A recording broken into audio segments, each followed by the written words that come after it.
Hey guys. Good morning, guys. Today we are going to teach you how to make IMO, which stands for indigenous microorganisms. It's a method that's borrowed from the sustainable and regenerative practices of Korean natural farming. So thank you, Korean natural farming.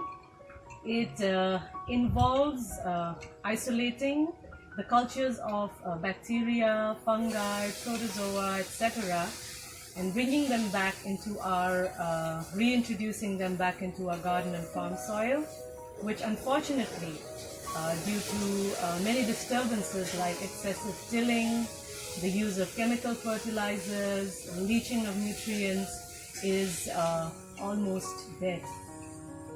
And which is why we are facing the problems we're facing now.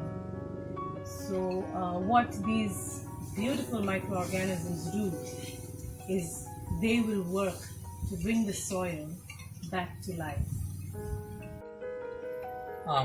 Unsustainable farming has led us into buying from cornered markets these days, and as a result we've become dependent buyers, and IMO is what is helping us break away from that system. So indigenous microorganisms, what they do is they go down into the soil and break down all the organic matter and process that, convert that into food, for the plants. And that is very, very beneficial for farmers. If you don't have a good soil health, you're not going to have good plants.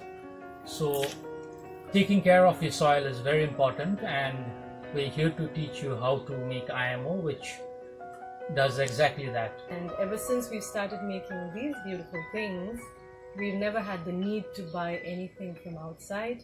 No chemical has come to this farm since then. And it's also really easy on your pockets. It comes from a closed loop farming system, wherein we recycle our farm waste and bring it back to the soil. So today we are here to teach you how to make IMO 1, which is very simple, affordable, and easy to make. So, and all you need is cooked rice. Yep. Yeah. So Here we go. Let's get started. Okay. It is true that the revolution of change will be fought on farms peacefully. Let's remember that first. Today, the most common way we know of to increase crop yield is unfortunately through the application of chemicals, synthetic fertilizers, harmful ones. That might initially give you a very good crop, but over time, the same production will plateau, and we have to keep adding stronger fertilizers and chemicals to increase that yield, which then gives birth to superbugs. And then, of course, the pesticides will follow with their lot of chemicals. So let's give it a serious thought that all of this is actually going on our food, mind.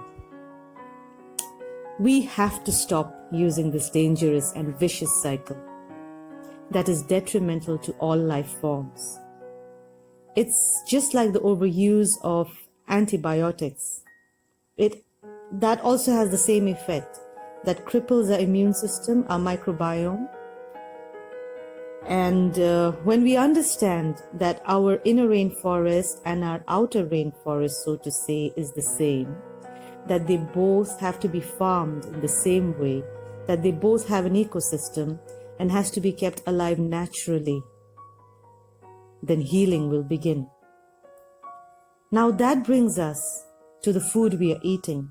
Actually, everything brings us to the food we are eating. So the questions we need to ask ourselves is, what are we being fed? How are they being grown? How much fossil fuel is it burning to get to our tables? Of course, how much plastic is it using? And most importantly, who is benefiting from it all?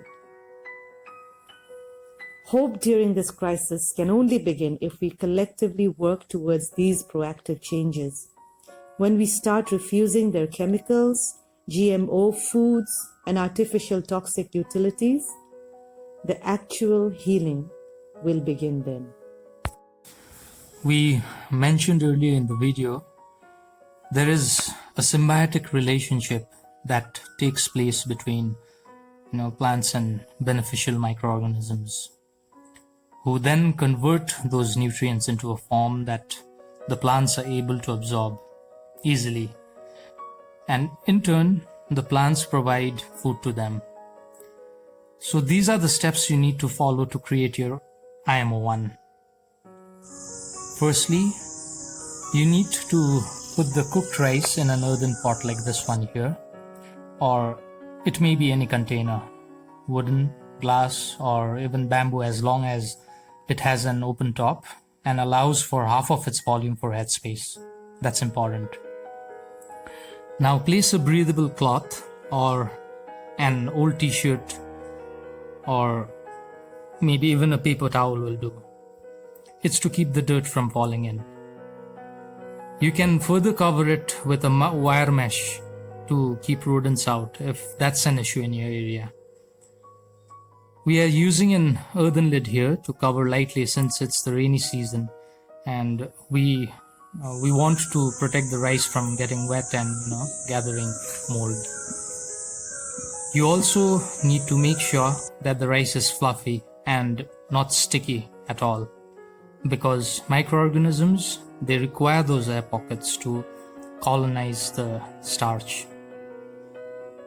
Now bury this container in the leaf or compost pile, or maybe even under the duff in the forest, especially if it's an old undisturbed tree or forest space.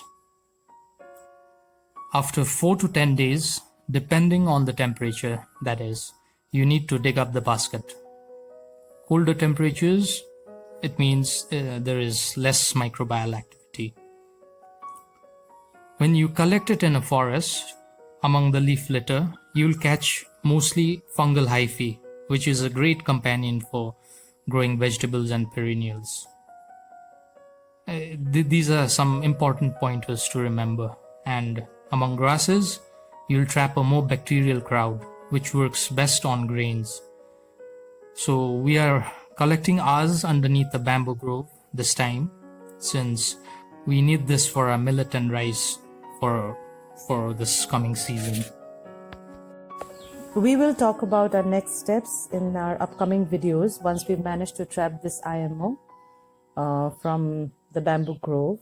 The previous ones have been trapped from fungal hyphae because we've used them on our vegetables and perennials.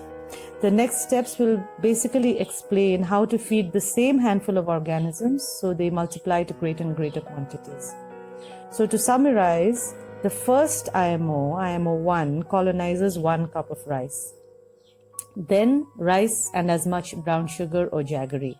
We use jaggery, you can use either. That is your IMO2.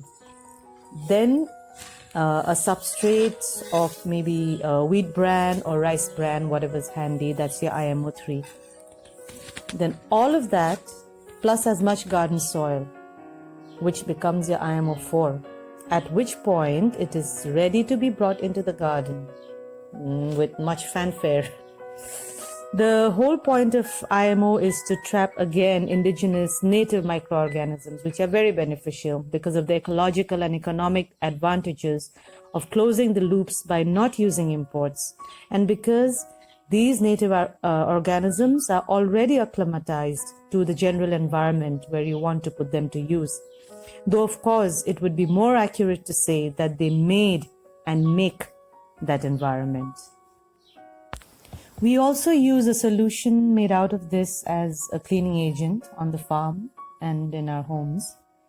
We use it in our bathrooms and toilets to eliminate odor, to unclog kitchen drains, and we also spray them on our composts because it aids in faster decomposing of organic matter. So this is what we are leaving you with today, guys. We hope this has been helpful. May we all make wise and informed changes in our everyday lives to be able to continue on this healing journey. That is now a truth we have to live with. We all know that these are strange times, but then let's just go ahead and embrace it. Thank you.